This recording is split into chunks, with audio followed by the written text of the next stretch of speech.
More than a dozen motorcycles destroyed, an entire assault group wiped out in a single morning. Burned frames scattered across open ground. No breakthrough, no ground gained. What Russia expected to be a fast push ended as a silent field of wreckage before noon. This was not a major battle on the map. No city changed hands. Yet what happened here exposed a far more dangerous truth about today's battlefield. Speed no longer protects infantry when the sky is controlled and every movement is watched. The Russian motorcycle unit moved fast across open terrain, believing momentum could outrun danger.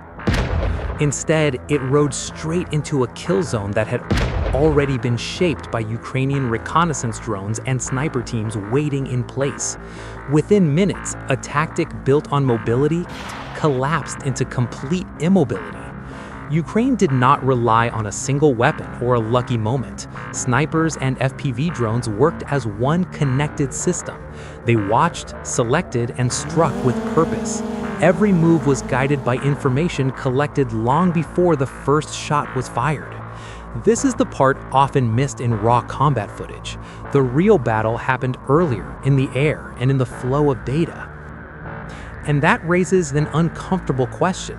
If a motorcycle assault can be erased this quickly, how long can ground attack doctrines built on speed and sacrifice survive in a war where unseen eyes decide who moves and who burns?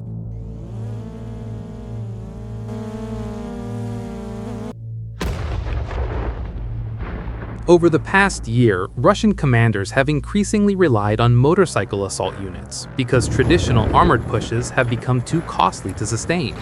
Tanks and BMPs are detected early, targeted quickly, and often destroyed before they can influence the fight.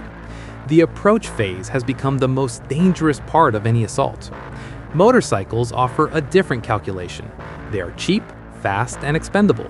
Losing them does not carry the same material cost as losing armor.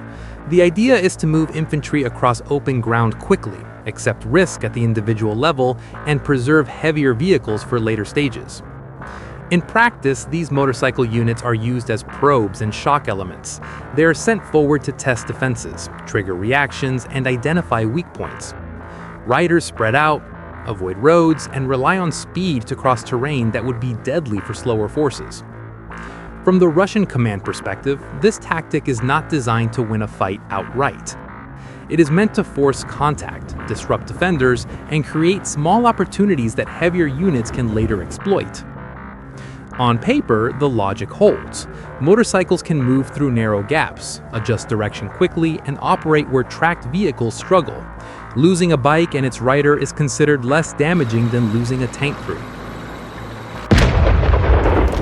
This is why motorcycle units often lead assault sequences. They are expected to activate mines, draw fire, and expose Ukrainian positions. Once those positions are identified, follow-on forces are meant to strike with artillery and armor. But this theory collapses when the defender already knows where the movement will occur. Across much of the front, Ukraine now controls low-altitude observation, and that control changes how movement is punished. Drones do not need large targets. They only need motion, heat, and repetition. Motorcycle units rely on speed, but speed leaves signatures. Tracks form, routes repeat. Terrain funnels movements even when riders believe they are choosing freely. Open ground that appears flexible at ground level becomes narrow and predictable from above. Once a preferred route is identified, every rider who follows it reinforces the same vulnerability. Speed no longer reduces exposure, it confirms it. This is where the tactic begins to fail. Light assault units only succeed when uncertainty exists. When reconnaissance already understands where, when, and how a unit will move, surprise disappears before contact begins. That is exactly what happened in this engagement. Ukrainian FPV reconnaissance drones were already overhead. They did not rush to strike or reveal their presence. Instead, they stayed distant and observed. They tracked spacing, direction, and pace as the motorcycles crossed open terrain. From above, patterns emerged quickly. Certain paths were favored. Movement slowed at predictable points. Terrain channeled riders into shallow corridors. All of this information was passed forward in real time. Sniper teams on the ground did not wait for chance encounters. They moved into position early, selecting firing angles that covered likely choke points. By the time the motorcycles approached the danger zone, the shooters were already set. The ambush was not triggered by spotting a target. It was triggered by timing. This is the defining feature of modern engagements. The defender does not need to strike immediately. When information is controlled, the defender can wait, shape conditions, and choose the moment movement ends. The drones remained silent. That silence created confidence. The riders believed they were unseen. They were not. The first shot was deliberate and precise. It was not meant to kill the most people. It was meant to stop the advance. The lead rider went down. The motorcycle lost balance and slid into the dirt, blocking the narrow line behind it. Spacing collapsed instantly. Momentum disappeared in seconds. What had been a fast-moving column turned into scattered reactions. Some riders slowed abruptly. Others attempted to steer around the wreck. A few accelerated forward without understanding where safety might be. That split destroyed cohesion. The follow-up shots targeted behavior, not bodies. Riders attempting to regroup were engaged first. Those who hesitated remained exposed longer. Shots were timed to extend confusion rather than end the fight quickly. Engines roared, dust filled the air, movement became erratic. In this phase, speed became a liability. Fast movement without direction increased isolation. Riders who fled drew attention through sound and motion. Riders who stopped became fixed targets in open terrain. There was no safe option once coordination collapsed. The sniper teams controlled tempo by spacing their fire. Shots came at measured intervals, preventing the unit from determining how many shooters were present or where they were positioned. Uncertainty spread faster than orders. Some riders abandoned motorcycles and attempted to escape on foot. Others froze in shallow cover that offered no protection. The assault ceased entirely. The engagement stopped being a clash. It became a slow dismantling. Russian forces reacted quickly, but the response exposed the deeper problem. Small arms fire was directed toward tree lines and suspected areas, but no confirmed sniper positions could be identified. Shots had come from multiple directions. Volume replaced accuracy. Requests for indirect fire followed, but without stable coordinates, artillery and mortar rounds struck areas the threat had already left. Sniper teams displaced after each engagement. Firepower arrived late. Radio traffic grew chaotic. Commands overlapped. Some units attempted suppression. Others called for direction. None had a clear picture of the fight. Dust and smoke reduced visibility further. The issue was not lack of weapons or ammunition. The issue was lack of information. Firepower without targeting became noise. Every reaction exposed new movement. Defensive fire signaled positions. Attempts to regroup created clusters that drew attention.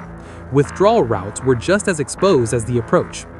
Armor was called forward in an attempt to stabilize the situation.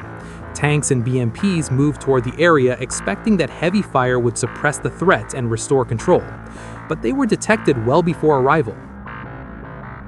Drone operators identified the armor early and passed warnings immediately. Sniper teams disengaged and relocated before the first tank rounds were fired. When the armor opened fire, shells struck empty ground and terrain. The battle then entered its final phase. FPV drones transitioned from observation to attack. They dived into exposed vehicles, targeted vulnerable points, and dropped munitions from above. Crews closed hatches. Visibility collapsed. Survival replaced battlefield awareness. Smoke and secondary damage reduced coordination. Armor turned inward, focused on self-protection rather than supporting infantry. Without infantry able to maneuver freely, armored vehicles could not secure the area. They became pinned targets rather than decisive assets. The outcome was determined by sequence, not firepower. Once speed was lost and information remained with a defender, every attempt to recover initiative arrived too late. Every response lagged behind events already observed and prepared for. This engagement did not redraw front lines, but it delivered a message far beyond one field of wreckage. Modern warfare now belongs to the side that controls observation, timing, and distance. Speed alone no longer guarantees survival. Sacrifice alone does not force breakthroughs when every movement is watched. Ukrainian drones tracked the formation as it advanced, identifying spacing between vehicles, infantry concentrations, and pauses in movement. These pauses mattered. Every stop revealed decision points. Every adjustment narrowed options. Unlike the first ambush, snipers were not the primary opening weapon this time. Instead, the battlefield shifted into a layered response. FPV strike drones began to engage selectively, not in mass, but with timing designed to disrupt coordination. A single drone would dive toward a BMP, forcing the crew to button up. Another would strike near infantry moving in the open, freezing movement and breaking spacing. These were not killing blows by themselves, they were control strikes. Each impact forced hesitation, each hesitation slowed the advance, and every delay allowed Ukrainian forces to shape the engagement further. As armor slowed, infantry lost momentum. As infantry clustered closer to vehicles for protection, they became easier to observe. What was meant to be mutual support turned into mutual dependency. Russian units attempted to suppress the drone threat with machine guns and autocannons, firing upward and outward in wide arcs. But without clear drone positions or launch points, suppression was unfocused and reactive. Again, firepower existed, control did not. Sniper teams re-entered the fight once movement slowed enough to create predictable behavior. Shots targeted infantry leaders, radio operators, and soldiers attempting to reposition between vehicles. The effect was immediate. Orders slowed, coordination fractured. Small units began acting independently, reacting to threats they could not fully see. Armor continued forward, but now without synchronized infantry movement.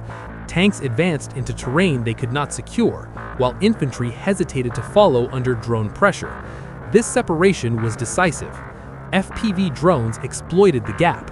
Some struck vehicles directly, others hovered just long enough to force crews to focus inward, reducing situational awareness. Smoke began to fill the area, not as concealment, but as a byproduct of damage and defensive fire. The battlefield became noisy, chaotic, and visually degraded. And yet, from above, it remained clear. Ukrainian drone operators continued feeding live imagery to ground teams, updating positions and highlighting exposed elements. The Russian assault force, by contrast, operated with shrinking awareness. Attempts to push through resumed in short bursts, followed by stops, followed by more drone strikes. Each cycle drained momentum further. The assault did not collapse all at once. It stalled piece by piece.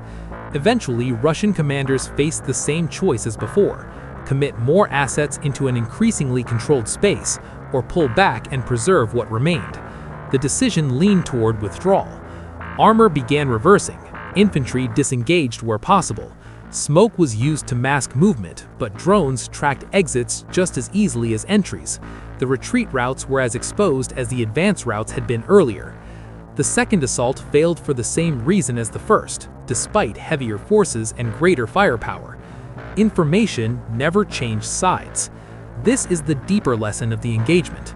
Adaptation that focuses only on equipment and mass does not solve a problem rooted in observation and timing. As long as one side controls the sky and the data flow, each new assault becomes easier to predict than the last.